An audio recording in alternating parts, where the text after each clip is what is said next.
Well, hello everyone, and welcome to another episode of the Discover New Music podcast from us at Full Pelt Music. Shortly, we'll be joined by Rituals, who we've recently featured over on our Discover New Music playlist on Spotify with their single Living Blind.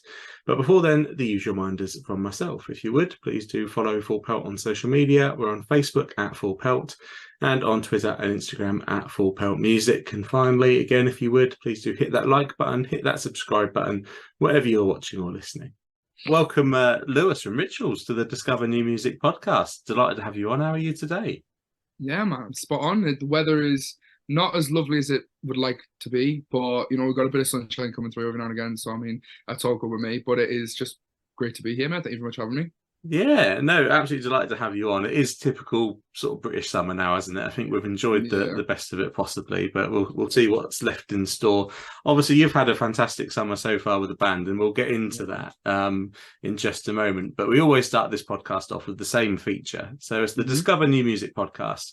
Hopefully, some people might discover some new music by checking Yeah. out the podcast. So for those that are not familiar with Rituals, we always start off with we give it a fancy name. We call it the origin story. Sick. So, how did Rituals come together under the current guise? It's quite a funny one because we get asked this quite a lot, and it's I wish that we had some kind of like really like insanely crazy story where we were like, it was like the moon collided with stars, and we were like, oh, we need to form this band, but uh, we were literally in college, me and you and the guitar player, and we just wanted to play some riffs, wanted to play some heavy music. We couldn't really like, no one around us wanted to do that. And so we both just kind of like just started a band. So we're 18, started putting some demos together. We were walking across the Tyne Bridge in Newcastle, and Ewan was like, "Oh, Rituals would be a really good name for a band." And I was like, "That's sick. We're using that." And then it kind of just like we just mucked about for a little while, played some gigs around Newcastle, just kind of had a laugh, didn't really do anything seriously, didn't take anything seriously. And then we went into lockdown.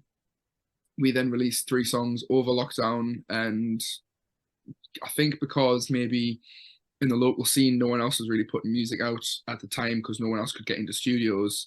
uh we recorded everything at home, programmed the drums, put songs out, and then we put the 3 tracks out over lockdown. People seemed to be stoked, so we just kind of came out of lockdown with like people going, well, I want to see this band live now. And that was really it. We just kind of hit the ground running. 2 years of work really has put us where we are. But Rituals is literally just a college project that we had nothing to do over lockdown. So we went, let's actually take this seriously. And then, I mean, here we are, like having an absolute blast. So there's no complaints from any of us. But it's a very, very boring story, unfortunately. No, it's not. Obviously, we ask it on every single Discover New Music podcast. So you do Yeah. get like I love it because it's kind of a new twist on the traditional. Obviously, Mhm. traditional meeting in college. Yeah, you do hear Yeah. that quite a lot. And then obviously the modern spin on that is the whole lockdown element because Mhm. it was such a negative time for everyone. But there was the odd positive that come out of it, and obviously it gave time to people to be creative when they might not have had that time. And obviously, Rituals is Yeah. an example has come out of that. So no, Yeah, it's man. fantastic. And obviously, like I say, hard 2 years of hard graft has got you to where you are. But obviously, the next Yeah. thing I want to touch on before we go on to the single that we're featured on the playlist, which is Hmm. normally the second question we have. Hmm. But obviously, you won the competition called the Deal Yeah, man. with Krang Radio and obviously Download Marshall Records involved. So I mean, what's that experience been like for you?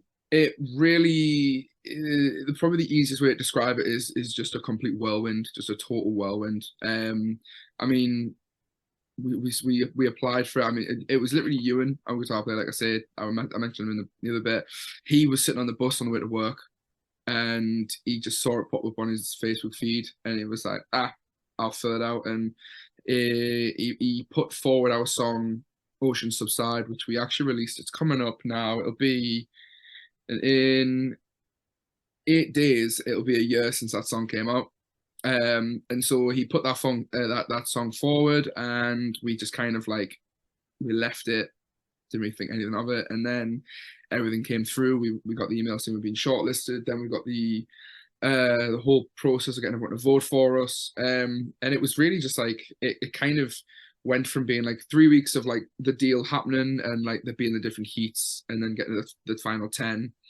And then it was just 14 weeks of just like announcing we'd won, to playing downloads, and it was just like, it still is the most work we've ever had to do. But during that period of time, it was like every day there was something mental happening. Every day we were getting some kind of ridiculous email from someone. We're all going like, as if they're emailing us. It's like, it's really like total like just mental period of time where we were just kind of like, we can't actually begin to believe that this is happening to us right now in this moment, and that we're like, everything we've ever wanted to do and everything we've ever thought about doing is just happening. You know what I mean? So it really was just it was it was a complete whirlwind, like a total whirlwind of just being able to say, we've won this competition, and here we are doing what we're doing, and it was just insane, mate. Yeah. Yeah, it is an amazing thing to see, and obviously a great thing that Krang and everyone are doing that's involved in that, because it's been going for a few years now. And I mean, testament, you got to be in it to win it. It just shows that it's worth a punt, for bands in the future for next year. Like, you never know. But then, like you said, you got to be in it to win it. But then the graft from yourselves that has gone into achieving that, it's not something that's just been handed to you. You definitely earned it. So it's absolutely fantastic. And obviously, how did Download go? Oh, it was a complete dream, like just a total dream. I mean, the weather was absolutely stunning. I mean, it was my first ever year at Download. Really? So Dom and Matt, our bassist and drummer, they've both been before, and they've both been loads of times over the years. Me and you, and when we started Rituals when we were 18, we said we're never going to go to Download unless we play it together. And that was the little deal we made when we were 18. And then we got to go and do it this year. And it was just a total dream come true. We got there on the Thursday, managed to catch some of our favorite bands, managed to kind of like got ourselves used to the site and everything. I walked in, because my sister is our photographer, so me and her went, and we walked into the Avalanche stage when there was a band there on the Friday, and we were just both like, "Whoa, this place is big." And then Saturday morning, we were on stage at 1:45. And we didn't get there till about 10ish, but all of us were awake at like 5 o'clock in the morning. I bet. We were just wired. We just couldn't think about anything else. But it was insane, man. Like, got to meet like loads of my heroes. Got to like make a load of new, like, weird to say, friends with people in bands now that like we've been keeping in contact with, and it was just a real like just amazing weekend. Like, definite, like, even if we're not playing next year, I'm definitely going, purely just because of how incredible it was. And like, it was just such a good time. It was a lot of fun. Yeah, no, I do love Download, but I love even more like that story that you two said you're not going to go until you play it, and then it's actually happened. I mean, you made that deal, and then you got there by winning a competition called The Deal as well. I mean, it's been a weird one. I do love that. The dad in me that loves a dad joke loves that. No, absolutely fantastic. And I say that's just sort of the tip of the iceberg, really, for the fantastic time and year that you're having. And obviously, Living Blind is the single we've put on the Discover New Music playlist. And obviously, we always get all of our guests on this podcast who have featured a single on the playlist. So we've absolutely loved the single. Thank you very much. So what can you tell us about that song? How did it come together for you, and what are the themes behind the song? Well, it's a bit of an interesting one. So Living Blind was a song that we were actually working on before we even got shortlisted for the deal. We were already actually like in the process ourselves of recording with our producer George. We were already in the kind of sort of process of doing a full EP with himself, and we were wondering whether or not we were going to do singles or an EP, so we didn't really know what we were doing. And Living Blind kind of it kind of like moved around like the kind of core area of the song, and it never really kind of settled on one bit. Like, vocally, the chorus was changing for about a month, and it was the day we were in the studio where we got the chorus dialed in and it was perfect and we loved it, that we got the email saying we'd been put into the final 10 for the deal. So it was a bit of a weird timing thing. And so we were all like, right, if we win and we get through, this is going to be the first single from the EP, because we love it so much. And yeah, it was just kind of like Ewan brought the song to the table like a few months prior, and him and Matt just took it into the studio and just played, made loads of different parts in it, and like lyrically, it took. It was what like it depends because like people are always asking like how long does it take to write a song and how long does it take to write the lyrics for a song, and no two songs are the same. I mean, literally yesterday I was in the studio doing stuff for like more new music, and that song came together within like 48 hours, but Living Blind must have took about a month and a half before we were kind of like all collectively like, yeah, that's how we want it to sound. um and lyrically it's a bit of a, I try when writing songs to kind of like always make sure everything has a theme.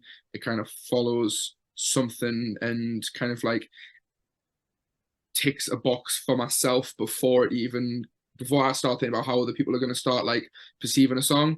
And Living Blind really is like just basis of the song is it's about like the way people in the world will treat one another, and how even if it's a complete stranger and someone you've never met before and someone you've never seen them in your entire life, how it's how you treat them and how other people will treat them, and how everyone needs to be treating people in a certain way because that doesn't happen. We don't have like a certain level of love and kindness within the world. And so it's title wise and lyrically, it's all about living in a world as if you're just like living blind to everything around you, and that everyone around you isn't taking care of each other. No one around you is like giving love to each other, and how everyone is doing this thing of just walking around and then just living blind to what's around them, and there's no like compassion amongst people. And it really is just a total like it's a viewpoint on the human race and how everyone like you sit down in a pub with your four best friends and you have the time of your life, and some random person, if they came and sat down, everyone would be like, nah mate, jog on. You know what I mean? But like realistically, the world would probably be a little bit of a sweeter place if you could just go and sit at a random table with people and they just go, all right, no idea who you are, but we're now going to figure out who you are and learn who you are and bring you in. And I think, there's definitely a lot of people are given the cold shoulder from a lot of people. And I think the world would just be a little bit of a better place if everyone was just a little bit more open and loving to each other. And that's really what the whole song's about. It's just in long story made very short, it's just if everyone got on, everyone was Yeah. nice to each other, then it would be a better place, and that's what the song is all about. Yeah, no, definitely. I couldn't agree like more with you on that one. And yeah, I always find myself using the phrase "back in the day" on this podcast for some reason. In some relation to something, I make myself sound so old all the time. But obviously, yeah, back in the day, like, I do remember in the pub on a Friday night, you would just start engaging with strangers. Yeah, That's how you met new people. But yeah, it's these days it'd be weird, wouldn't it? If you were yeah, that guy that went and sat down at that table, yeah. you'd be looked at like an alien. Like, why have you? Yeah, and It'd be totally because I mean, like I used to like I mean, I'm only like 23, so like I used to play video games. I don't really play them anymore, so I don't really have the time. But like I used to play video games. I remember back in the day of like playing like old Halo games, and like you would be able to go into like a lobby on your own and sit and have conversations. And to this day, there are people that I am still in contact with and still good friends with just from making friends. And I know it's a different, it's a virtual world where everyone's playing video games together. But like, for example, like back in like 2018, I met loads of friends playing a video game, and I've never met any of them. And in August, we're playing in Cork, and there's all like 20 of them are coming to the show. amazing. So like it's this whole thing of like there doesn't seem to be this kind of embrace around people. Like they like because I know exactly what you mean. They would definitely seem to be a while ago more of an embrace. I don't know whether or not it's become more of a colder thing after COVID. I don't know if that's kind of like impacted how people view each other now. I don't know. I don't know when the kind of change kind of occurred, but I do know that like it would just be like if you could go into a pub like you used to and just make pals, it would Yeah, be a much sounder place. But it isn't, unfortunately. But that's being in Newcastle is a lot like that. You go to yeah, London and just everyone hates you.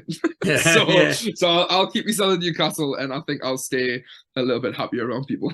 Oh, I absolutely love Newcastle. I'm in football. I've been a Newcastle fan since I was about 6, and Oh, right. yeah, absolutely love the place. Like, I try and get up there as much as possible, and it is so That's much fascinating. friendlier than London, which is Yeah. probably my closest like big civilization. Yeah.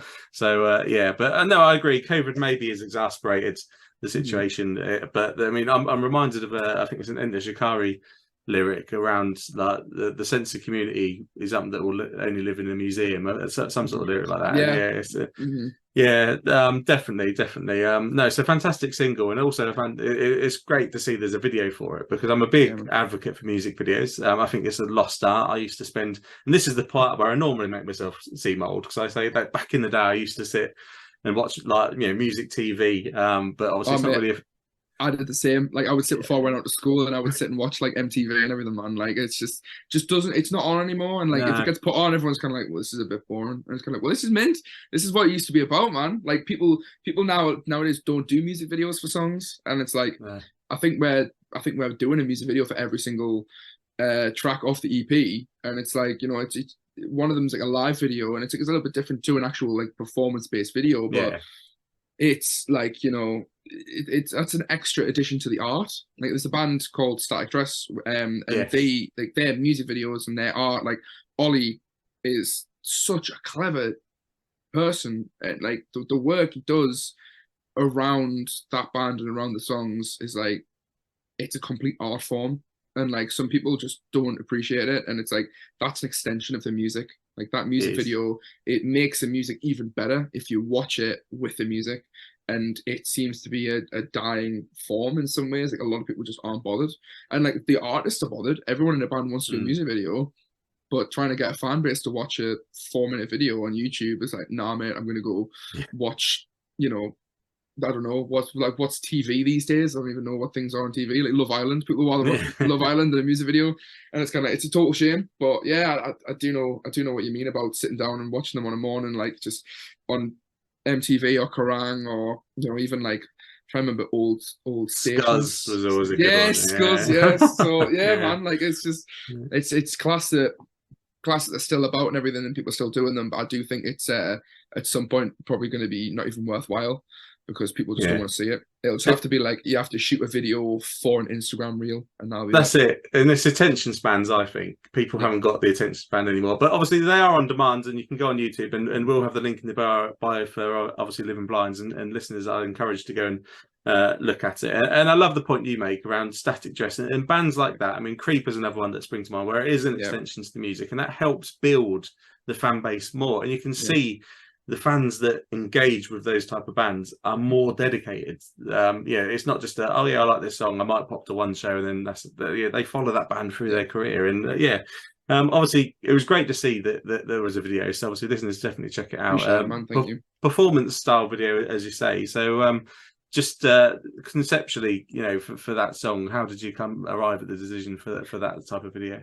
It's massively based around the artwork. So the artwork is something that we worked really close with our mate Daniel, who goes under Nemesis Design, and we were back and forth for a little while about like what we wanted the artwork to actually be, and we've kind of settled on all of our like artwork is always just the logo with stuff around it because our logo we feel is really strong, suits the band massively. And I sent the EP artwork to Matty, our videographer, and I was like, "This is what it is," and he was like, "Right, we're gonna do just a full on like performance based video." And he's like, and I'm just going to filter it with stuff that's similar to the artwork. And that kind of gave it that kind of like vintage style filter to it. And then there's little kind of like B-roll bits of footage where it's us sitting and there's like hands painted black over our faces. And that was like, I was trying to kind of think of a way to kind of bring across this sort of like where there's this kind of like this veil on society where people are kind of like living in their own bubble and they're living in their own world, but there's almost like a bit of a crack through it and you can kind of see through it, and everyone kind of like would like I was on about how like people are like don't sit down with each other and just make new friends or like random people on the street, you treat them differently. And I wanted to kind of try and bring a human kind of version of it to the video. I didn't really know what I could do. And it was the day of the video shoot. And I was like, right, I'm going to go to Hobbycraft. I'm going to buy some black acrylic paint and I'm going to buy some £2 paintbrushes. And I painted my hands all the way up to my wrists. And I sat and I did that over all the lads' faces and I did it over my own. And then we threw it in the video and it just looked sick. Yeah. And I was like, that'll do. That's class. So I wanted to kind of get some form of like visual representation of what the song meant into it, and that's what kind of sprang to mind. So £2 Hobbycraft paint brushes and paint did the job.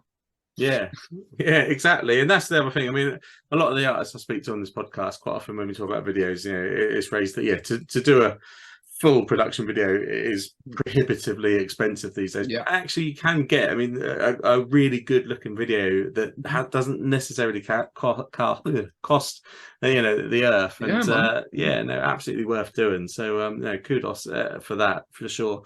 And obviously that leads me on to the EP that's coming up, August the 3rd. I Found Myself in the Dark, the name of your new EP, which obviously comes as part of winning the deal. And what should listeners expect from that EP?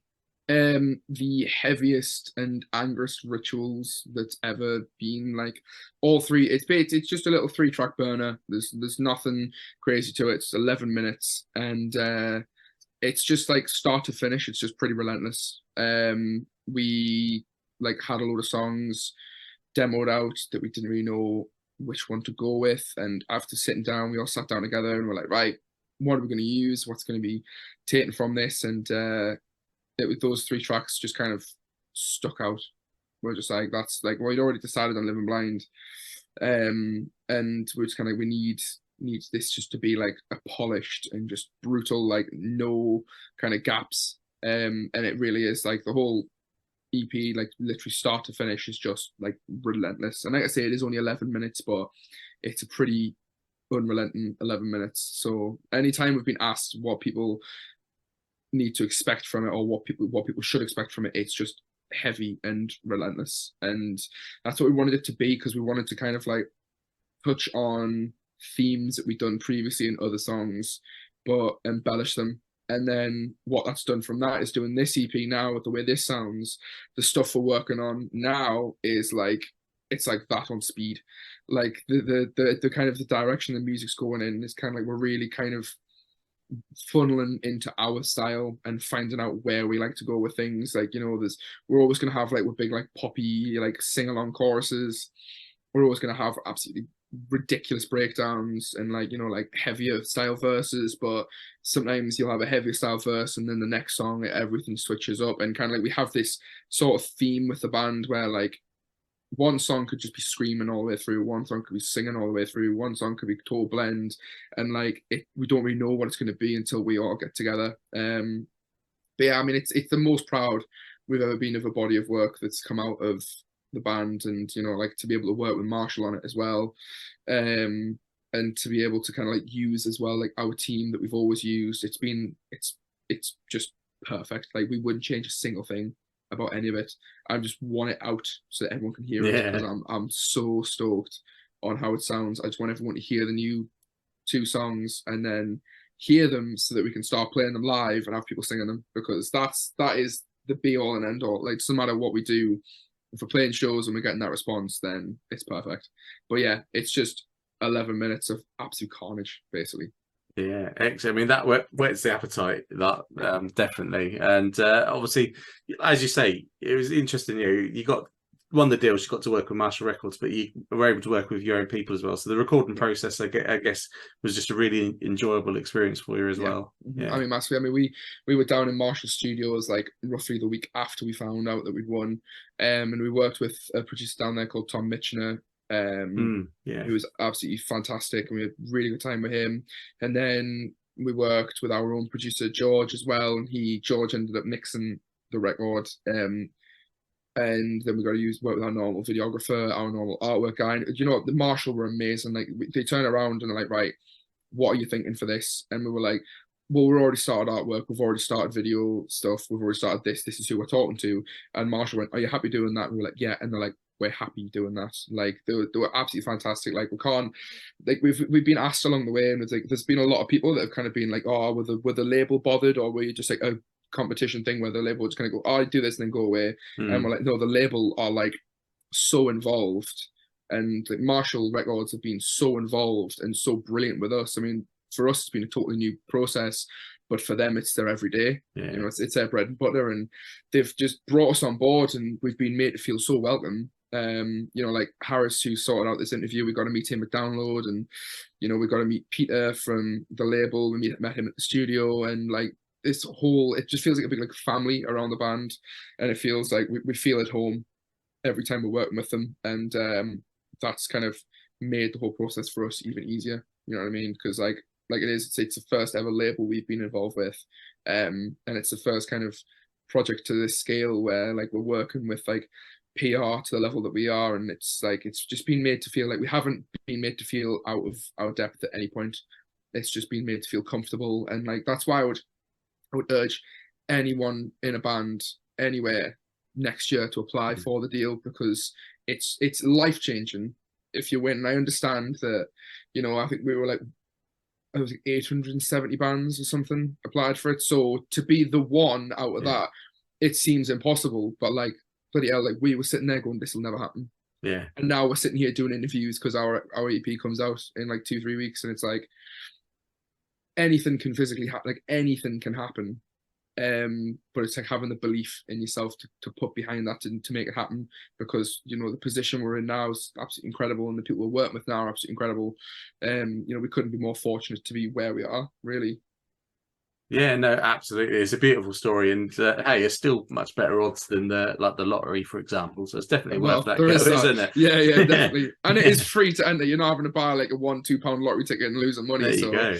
you know. Yeah, definitely worth a punt, and obviously fantastic to hear. I only ever hear positive things about Marshall Records, so yeah, no, absolutely fantastic. And you know, I would guess, you know, for the band, the next step, be it with Marshall or somewhere else, logically would be perhaps an album. Is that already in the thought process for you? Is that dream? It's a tough one. I mean, like we're already working. You and our guitar player. I called him in an interview the other day the hive mind of riffs, and I will stick by that until the day I die, because that kid doesn't stop. Like he finishes work, comes home, and he's just straight on his MacBook writing songs. Like he is churning out the best. Like the EP that's coming out is amazing, but the stuff that's coming out after this is just so good. And off the back of the deal, and like people find out who we are, we've got a few features lined up for the next record. Whether it's an EP or an album or just a bunch of singles, we don't really know. We don't really know what direction it's going in yet. I think we'll get more clarity on that once this actual record drops, and it's got a bit of a release period for that done. Then we'll start discussing with Marshall, seeing if we're going forward or that. We don't know yet, and so I don't think we want to do an album just yet. I don't think we feel like we're in the position to do an album just yet. The idea of it on the surface is great, but it's a lot of work, it's a lot of songs, and it'd be a lot of time that we feel like at this stage the band might be better off just putting out a few songs and use that time for touring. You know, we've already got massive plans for touring next year, like where we are like biting at the bit to get to Europe. We're already doing Ireland this summer. So it's a lot of unknowns, but a lot of the stuff that's lined up with it, and like a lot of the people that we're going to be working with, it's like from here it's only going to go up, and we're only going to get more and more opportunities. So we don't really know where we're going, but wherever we are going, it's a class place to be, is all I'll say. Yeah, no, fantastic, and it's great that you are taking, like, you know, a reasonable approach to it in Yeah, considering what is best for the band. And I agree. I think potentially like getting out there and playing the shows yeah, is a good way these days to build up. And obviously that brings me to my next point, because listeners can come and see you quite soon. You're heading out on the road, obviously just after the release of the EP. You've got a yeah, co-headline tour with Archives, yeah, who are another band that are featured on the playlist as well, yeah. actually. Very sick, So very, very sick yeah. band from Northern Ireland. They are very, very sick. Very So, I sick. mean, that's definitely a must-see tour in my opinion, and Yeah, you're man. obviously hitting up all the usual suspects and a few others, and Yeah. you must be excited to get out for that tour, I guess. Can't wait. Can't wait. I mean, like, to be able to be in a position as a band from Newcastle to play an EP release show in London, that there's just like ridiculous. And then, to be able to go across to another country and play in Ireland, it's like we're just very, very blessed to be in the position that we're in. But yeah, we are so excited to be playing that. Like, we're headlining all the shows in England, they're headlining everything over in Ireland. We're gonna play the whole new EP. And it's yeah, man, it's just gonna be a lot of fun. Like, we're very, very, very excited for it. Yeah, no, fantastic. And I obviously encourage everyone listening to check out the tour dates and try and pop along to a show. And the best way to stay up to date with everything these days, be it obviously what releases may be coming in the future, obviously the live plans you touched on for next year, and this tour, is of course social media. Yeah, So I always give out the social media handles, but they will be in the bio of the episode as well, wherever people are listening. So Instagram, Rituals UK, yeah, and Facebook and Twitter, Rituals UK Music. yeah. That's the one. Are you on Threads yet? That's the new thing that I We need to get my are, head we are. around. Yeah, It is under our Instagram name. yeah, But yeah, I mean, this our Instagram name is quite a funny one because there's a cosmetics company called Rituals, and like I'm sure we mentioned it a little while ago, and I'm sure I'm fine saying it, but like they tried to set up a UK based Instagram for their account. But hmm. we had the name Rituals UK, and they didn't want an underscore in it, so they were offering us ridiculous money to buy Yeah, our actual Instagram name. But yeah, it is literally just Rituals UK. We tried getting Rituals UK on Facebook, but at the time someone else had it. But there is a work in progress to have everything under the same handle. But I mean, it's just like we're saying to you, like it's been a whirlwind, but we only played our first show really as Rituals with the lineup that we have on the 19th of July 2021. yeah, So like it's only been 2 years of working really. So like there's still loads of admin bits that like the label will turn around and go, have you done this? And we're like, oh god, right, we need to do that. So yeah, but it is Rituals UK pretty much on everything aside from the yeah. ones that have music at the end of it. I mean, you've done well, to be fair to you, because, like you say, I mean, there's most band names have been taken over the last like 50 years, I mean, Yeah, and then of course when you factor in other companies that aren't bands that want these social media handles, like a yeah, lot of social media handles are taken, and not many bands can get all of them the same these days. So you've yeah, done well to do what you've done, especially as, like you said, there's normally ends up being underscores and all of that kind of stuff added in, which makes me reading them out like a real chore sometimes, actually. But yeah, no, you've done well with that one. So listeners definitely, obviously, follow the band on social media to stay up to date with everything coming from them. So the last segment for the podcast is always the same on like, this one. It's something called set list science. So I'm a massive geek when it comes to set lists. mm. And the main question is, how much importance do you place into the structure of a set list? And have you got any rules that you tend to follow? We always play a song we have called Snake's Head last, always. And that's because it's got a big solo and it's got a big like ambient section in it, and it's got I can do loads of talking. The reason we do that is because like where we always plan a set list is we'll start off heavy, start off like everyone goes, okay, like I'm listening, I'm paying attention now. And we did a thing for a while, we kind of went up and then back down and then back up for a set list and like kind of brought the vibe down and brought it back up. And now it's like I think we're pretty much at a point now where the entire set list is just like starts here and ends up here. It doesn't go down at any point. It's just a bulldozer. And that's what we want to kind of maintain. We don't want anyone to have a breathing point or a break in our shows. We just want it to be carnage start to finish. I mean, last show we played was at a festival called Make a Scene Fest in Middlesbrough, and I mean, it was a stressful day anyway. That was our fault because we'd left our merchandise back in Newcastle and had to drive to go and get it and then come back to the festival. But that show was absolute carnage because we got set up on stage. We got everything running. There was no time for a sound check or a line check, so it was just kind of like, have I got stuff in my ears? Okay, I do. Right, we're going.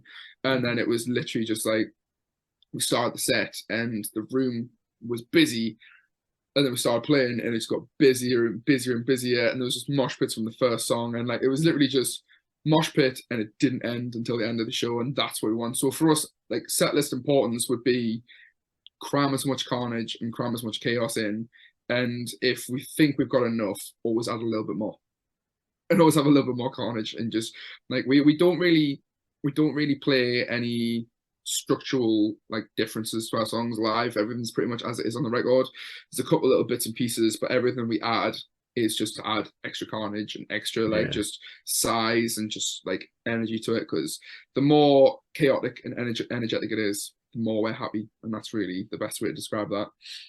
Yeah, no, it sounds fantastic. And again, just listeners, if you're liking that, then definitely you want to head along to one of them shows and see what the band are offering. And just to finish that segment off, the last bit we always add in nowadays is this become a bit of a hot topic: set lists, not set lists, encores. Yes Encores. or no? We did a headline show before Download in Newcastle. It was the biggest headline show we'd ever done. Like we've gone from doing an 80 cap room to a 350 cap room. And by the time the show happened and with guest lists and everything, we had like 420 people in there. And we were discussing in the weeks to the run up, we're going to go, are we going to finish the set? And is everyone going to be going, one more song? And we were like, they could, or if we just turn around on stage and go like, I'm not messing about. This is our last song. We're not coming off and coming back on. That is it. And I think for us, like, I think for us at our level, like we feel like it could take away a lot of the energy from the show if we just power through, get the whole thing done. It's going to maintain this chaos and maintain it. But like for bands that are massive, where everyone's waiting for that one song, I'd say yeah, because there's been times I've been to shows and like a band's walked off stage and I've gone, they're taking a little bit longer than I thought they would, and I'm still waiting for this one song. And then you're waiting there, and it's like 6 minutes have gone. You're like, oh, and then you see people start walking out, and you're like, oh, and all of a sudden all the lights go off again. You're like, oh god, it's happening. So like for that level, all day long encores. But for our level, and I'm not saying other bands at our level, I'm just saying us. I don't think we'll do one. Maybe if we headline Download, we might do an encore. Yeah. But I mean, yeah, I don't think anyone wants an encore from us. They just want us to play our songs and then leave so that the main support and headline bands can come on and play the songs they're waiting for. But yeah, but we won't do one, but it's definitely been discussed. I think we've just agreed to not do so. Yeah, no, I mean, I do agree with you that it depends on the band and the aesthetic they're going for. But yeah, it has definitely become a bit of a conversation piece in the music industry recently. So that's why we've had that one in. But no, in general, it's been absolutely fantastic talking to you. Obviously, so much positive things going on for the band at the minute. With obviously the EP coming out, the tour coming up. So listeners have got a lot to dig into on there. And obviously, we always just chuck the final message back to the guests. So what would be your final message for those listeners today? I suppose it's just like, if you do already listen to the band, thank you from the bottom of our hearts for putting us where we are, doing what we're doing. And if you're new to the band, welcome to the family. Yeah. Yeah, no, couldn't put it much better myself. So no, thank you so much, Lewis, for joining us on the podcast. Thank you very much for having me, mate. It's been a pleasure. Well, thank you everyone for listening. I really do hope you enjoyed that chat there with Rituals. Please do make sure you check out their new single, Living Blind, over on our Discover New Music playlist on Spotify. And of course, do follow the band across all of social media to stay up to date with everything coming from them. You can also stay up to date with everything coming from Full Pelt on Facebook at Full Pelt and on Twitter and Instagram at Full Pelt Music. And finally, if you would, please do hit that like button, hit that subscribe button, wherever you're watching or listening, because we'll be back very soon with another episode of the Discover New Music podcast.